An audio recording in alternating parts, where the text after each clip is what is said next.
पाकिस्तान और ऑस्ट्रेलिया के दरमियान तीसरे और आखिरी टेस्ट मैच में जब मिचेल स्टार्क ने गलत हरकत करके मोहम्मद रिजवान और आगा सुलेमान को दिखाने की कोशिश की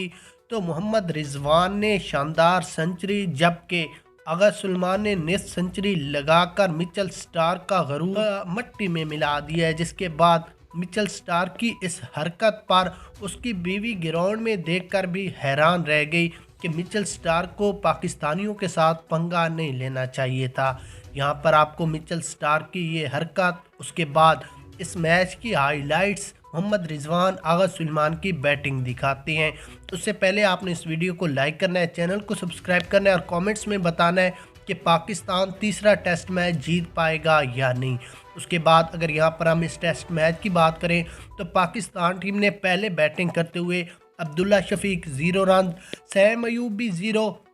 जबकि शान मसूद 35 रन, बाबर आजम 26, सऊद शकील 5, मोहम्मद रिजवान 88 रन, आगा सुलेमान 53 रन, जबकि साजिद खान 15 और आमिर जमाल 9 रन बनाकर आउट हुए। ये पाकिस्तान की बैटिंग। पाकिस्तान 300 रन भी ना बना सका और पूरी टीम पहले ही दिन तकरीबन 60 ओवर के करीब आउट हो गई पहली इनिंग्स में। उसके बाद मिचेल स्टार्क की बात करें तो जब मिचेल स्टार्क ने आगा सुलेमान को गलत इशारा किया तो आगा सुलेमान को उसी वक्त गुस्सा आ गया और उसने ग्राउंड में ही लड़ाई करना